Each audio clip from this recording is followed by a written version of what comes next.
Assalamualaikum warahmatullahi wabarakatuh.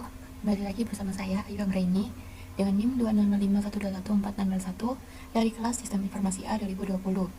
Kali ini saya akan membahas materi mengenai subnetting. Jadi subnetting ialah proses untuk memecahkan atau membagi sebuah network menjadi beberapa network yang lebih kecil. Bisa juga dikatakan sebuah teknik yang mengizinkan para administrator jaringan untuk memanfaatkan 32 bit IP address yang tersedia dengan lebih efisien.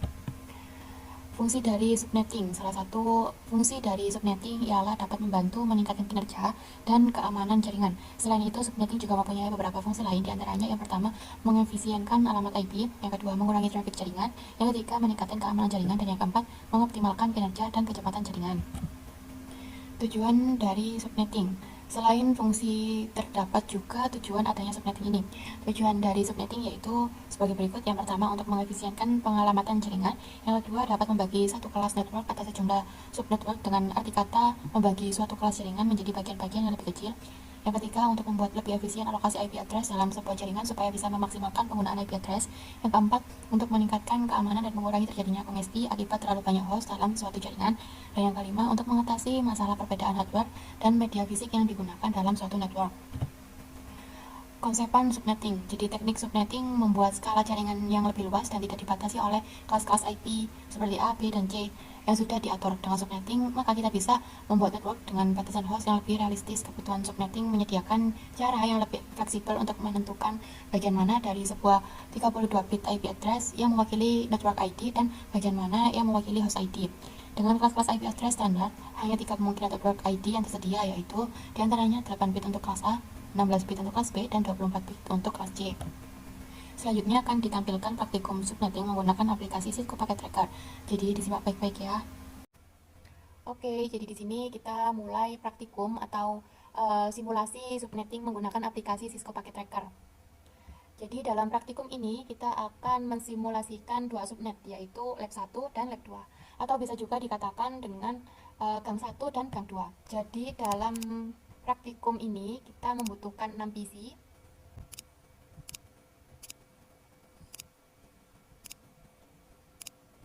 Selanjutnya switch. Saya di sini menggunakan switch jenis yang umum saja, yaitu PT switch atau switch PT. Lalu selanjutnya kita menggunakan routers atau gateway untuk menghubungkannya dari gang 1 ke gang 2-nya, dari lab 1 ke lab 2. Oke, setelah itu kita membutuhkan kabel untuk menghubungkannya dari PC 1 ke switch, dari semua PC ke masing-masing switch, lalu dari switch ke routers. Di sini saya menggunakan kabel yang otomatis saja. Terserah kalau kalian mau kabel yang sudah tersedia itu.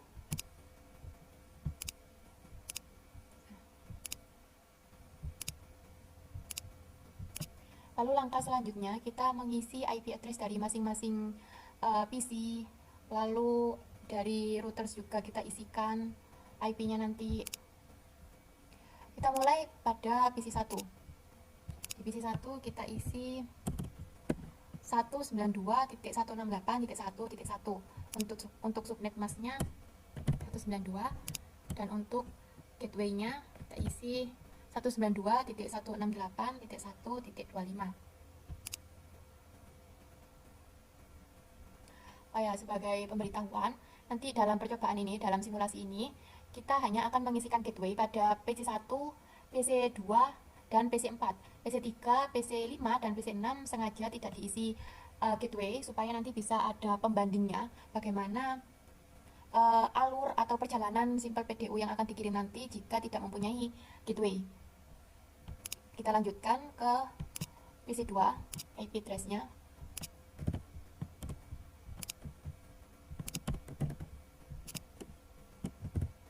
Untuk gateway-nya sama, 25.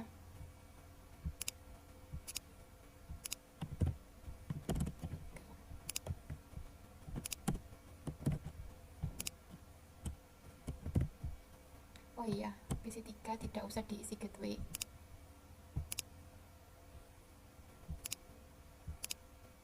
Untuk PC 4 ini karena dia ada di lab 2, jadi batasannya antara 64 sampai 127. Terserah kita menggunakan angka yang berapa, tapi di sini saya akan menggunakan angka 65.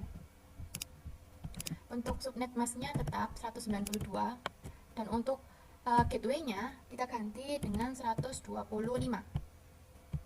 Dalam lab 1 ini tadi batasannya 0 sampai 63. Jadi bisa memilih angka yang antara 0 sampai 63 tadi. Kita lanjutkan. PC 5.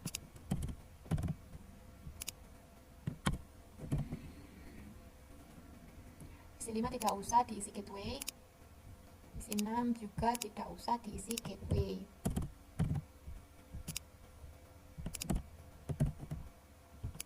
Selanjutnya routersnya. Di sini kita isi fast internet 0/0 ini IP address yang ada di lab pertama. Jadi nantinya routers fast internet 0/0 ini akan menghadap ke gang pertama atau lab pertama. Jadi kita isi 192.168.1.25, dan untuk subnet masknya juga sama 192. Jangan lupa untuk menekan on supaya nanti routersnya bisa bekerja.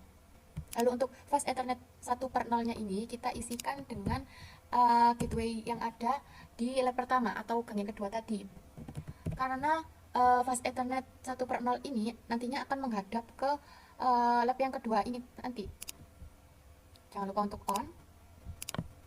Kita tunggu sampai hijau semuanya masih ada orange, itu artinya masih proses. Jadi kita tunggu sampai semuanya warna hijau, yang artinya semuanya sudah terhubung. Sudah hijau. Langkah selanjutnya kita coba mengirimkan simpul PDU dan mengamati perjalanan simpul PDU-nya di simulation. Sebelum itu kita show all atau nonkan semua filter, lalu kita pilih yang ICMP saja. Kalau sudah, kita langsung coba pada percobaan yang pertama, pengiriman dari PC 1 ke PC 3. Kita amati perjalanannya. Dari PC 1 dia akan mengirim ke switch 1. Di switch 1 ini dia akan mencari alamat PC 3. Jika sudah tersedia, jika sudah ada atau sudah ketemu, dia akan langsung mengirim ke PC 3. Dari PC 3 dia akan mengembalikan simpel PDU itu ke PC 1 melewati switch. Kenapa begitu? Padahal PC 3 tadi kan tidak diisi gateway. Karena PC 1 dan PC 3-nya ini masih berada dalam satu jaringan atau berada dalam satu gang. Jadi untuk mengaksesnya itu lebih mudah, tidak memerlukan gateway. Percobaan yang pertama bisa dikatakan berhasil. Kita reset simulation dan kita delete.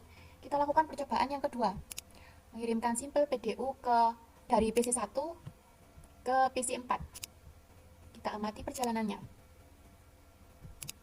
Dari PC 1 dia akan ke switch 1. Di switch 1 dia akan mencari alamat PC 4. Jika tidak ada dalam gang yang satu ini, dia akan mengirimkannya ke routers. Dari routers harusnya bisa ke switch. Karena ini tanda silang, itu artinya di switch dia masih mencari IRP dari PC 4 tadi. Jadi kita reset simulasinya, kita coba ulang. Dari PC 1 ke switch 1, karena tidak ada alamatnya PC 4, maka dia mengirimkannya ke routers. Lalu dari routers, karena sudah ketemu IRP-nya, dia akan mengirimkan ke switch 2. Di switch 2 ini, dia akan mencari alamat PC 4. Jika sudah ketemu, dia akan langsung mengirimkannya ke PC 4. Dari PC 4, dia akan mengembalikan ke switch 2, dan kembali lagi ke routers, kembali lagi ke switch 1, dan mengembalikannya ke PC 1. Kenapa bisa begitu? Karena PC 1 tadi sudah ada gateway-nya, dan PC 4 juga sudah ada gateway-nya. Jadi meskipun mengirimkan simpel PDU ke gang sebelah, ke gang 2 ini, bisa berjalan dengan lancar karena masing-masing PC sudah terisi gateway. Jadi percobaan yang kedua ini dikatakan berhasil. Lalu kita coba percobaan yang ketiga, kita reset dan kita delete dulu. Kita coba kirimkan simpel PDU dari PC 2 ke PC 5. Kita amati perjalanannya. Dari PC 2 dia akan ke switch dan mencari alamat PC 5. Jika tidak ada dalam lab 1 ini, switch 1 akan mengirimkannya ke routers. Nah, di routers ini dia masih mencari IRP, makanya tandanya silang. Kita reset simulasi, kita coba ulang. Nah, dari routers ini dia akan mengirimkannya ke switch 2. Dari switch 2, dia akan mencari alamatnya PC5. Jika sudah ketemu, dia akan langsung mengirimkan ke PC5. Namun di sini dalam PC5 ini terjadi tanda silang. Kenapa begitu? Karena PC5 tadi tidak ada gateway-nya atau tidak diisikan gateway. Jadi PC2 bisa mengirimkan ke PC5 yang beda gang, yang beda lab, karena PC2 mempunyai gateway. Tapi PC5 tidak bisa mengembalikan simple PDU ke PC2 karena PC5 tidak terisi gateway. Jadi intinya gateway itu membantu untuk mengirimkan simple PDU ke lab sebelah atau yang berbeda jaringan, yang berbeda lab. Jadi percobaan yang ketiga ini hanya bisa sampai di PC5, tidak bisa dikembalikan ke PC2. Kita reset, kita delete, lalu kita coba percobaan yang keempat, kita kirimkan dari PC3 ke PC6. Kita amati.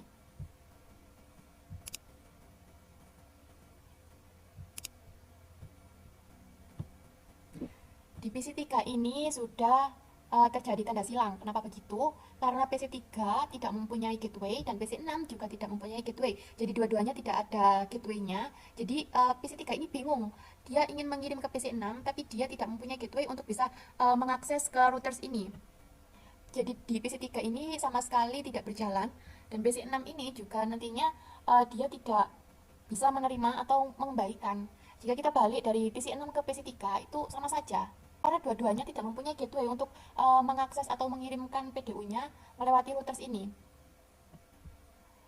Setelah melakukan simulasi, kita lanjutkan pada real time dengan melakukan tracing sama mengirimkan simple PDU dari PC1 ke PC3.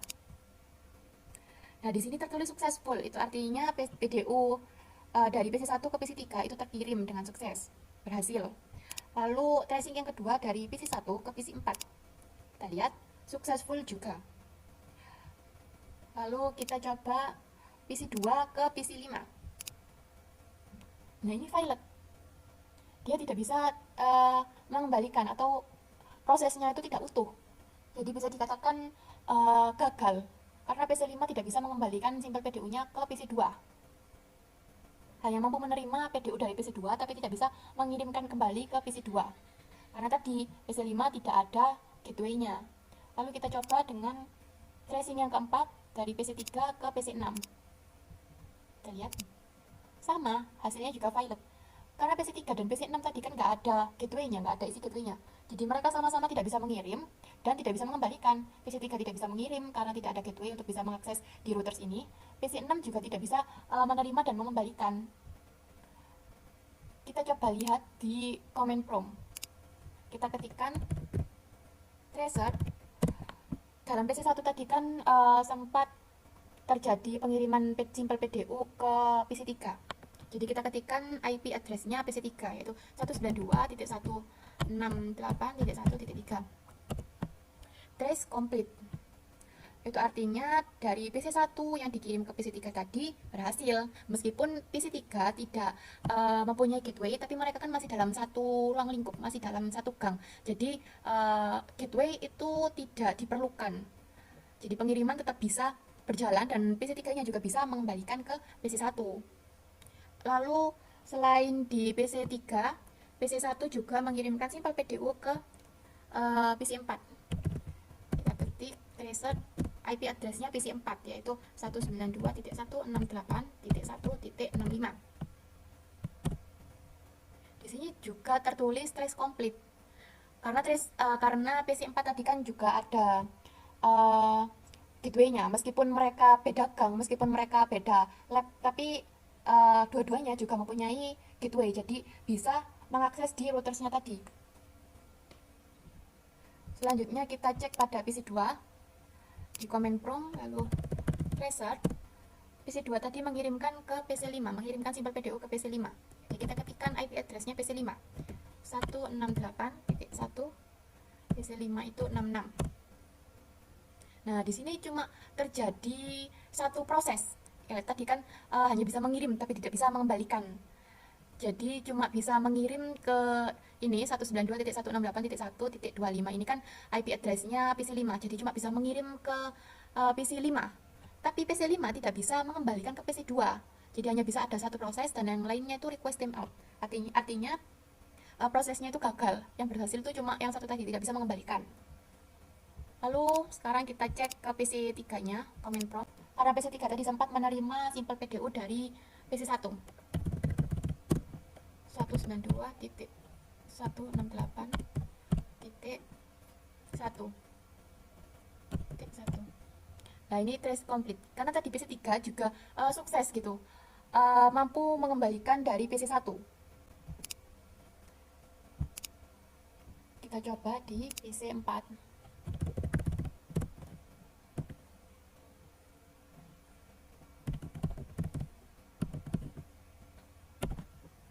Nah, di trace complete. PC4 tadi menerima simple PDU dari PC1 dan mengembalikannya lagi ke PC1. Jadi tersedia dua proses dan trace complete. Berhasil. Di PC5-nya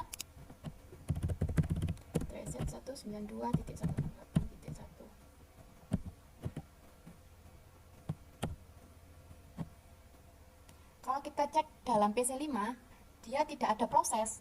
Karena itu tadi dia tidak bisa mengembalikan. Jadi di sini tidak tertulis prosesnya atau di PC5 ini gagal, tidak termuat proses. Kita lihat di PC6. PC6 tadi menerima PDU dari PC3. Sama, karena dua-duanya tadi kan diketahui tidak ada gateway-nya, masing-masing tidak ada gateway. Jadi PC6 tidak bisa menerima, tidak bisa mengembalikan juga. Jadi tidak ada proses dalam PC6 ini.